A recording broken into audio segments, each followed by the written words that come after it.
Баршаңызға қайырлы күн достар, сіздермен Назерке. Бүгін сіздерге ең дәмді чак-чактың рецебін ұсынамын. Видеоны соңына дейін қараңыздар. Қамырын дайындау үшін ең алдымен ертілген сары май, сүт, тұз және де бір жұмыртқа қажет болады.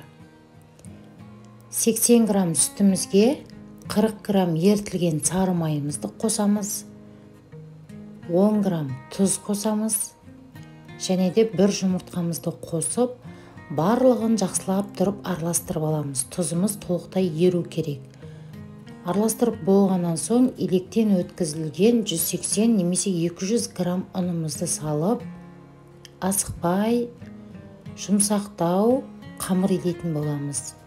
Қатты жұмсақ болмау керек, орташа жұмсақтықта болуы керек. Міндетті түрде ұзақ илеңіздер. Сонда қамырымыз жайған кезде де өте әдемі болып, сіздерге ешқандай қиындық тудыртпайтын болады. Қамырдың басы біріккеннен соң ыдыстан алып, осылай қамырмен жұмыс жасап, міндетті түрде иін қандырып аламыз. Бетін жауып, кемінде 20 минутқа қалдырамыз. 20 минут өткеннен соң қамырымыз сондай жұмсақ, икемді болып келеді. Осы кезде қамырды мен 6 бөлікке бөліп алдым. Жаюға өте ыңғайлы болу үшін. Сіздер одан 3 бөлікке бөліп алсаңыздар болады, немесе жай ғана осылай үлкен қамыр илеп шықсаңыздар да болады. Осылай қамырмен жұмыс жасап, 6 бөлікке бөліп аламыз. Ұн сеуіп, орташа қалыңдықта жаямыз. Қамырды жұқа қылып жайып жібермеңіздер, орташа қалыңдықта жаямыз. Ұнды көп пайдалануға кеңес етпеймін, себебі піскен кезде ұнның дәмі міндетті түрде шығып тұрады. Сол себепті ұнды қатты сеппеңіздер. Домалақ етіп, немесе 4 бұрышты қылып жайсаңыз да болады. Ол әрине өзіңіздің қалауыңыз. Мен домалақ пішінінде қылып жайдым, және менде 6 бөлік шықты.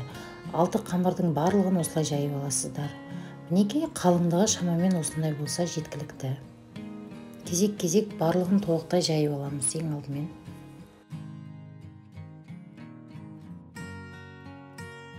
Міне біздің 6 бөлікке бөлген қамырымызды толықтай барлығын жайып шықтым.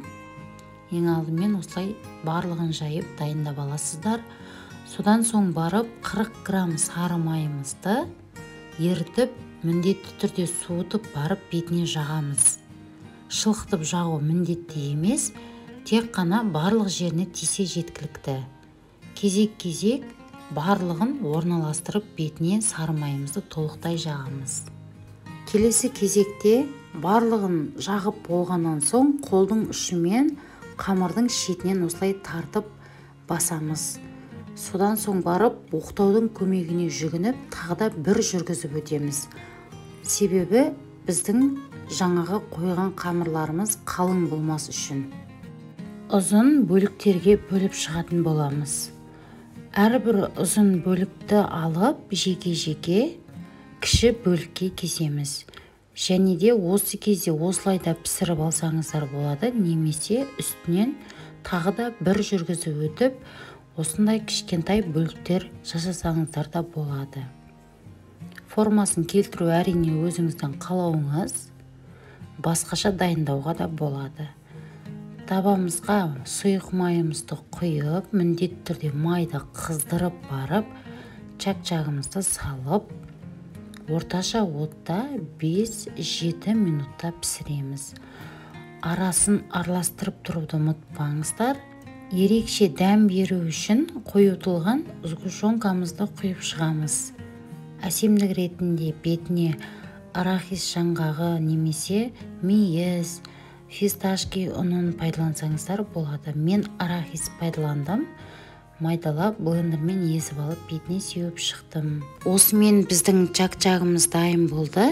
Міндетті түрде жасап көріңіздер. Видео ұнаса менің каналыма тіркеліп, қоңыраушаны басып қойыңыздар.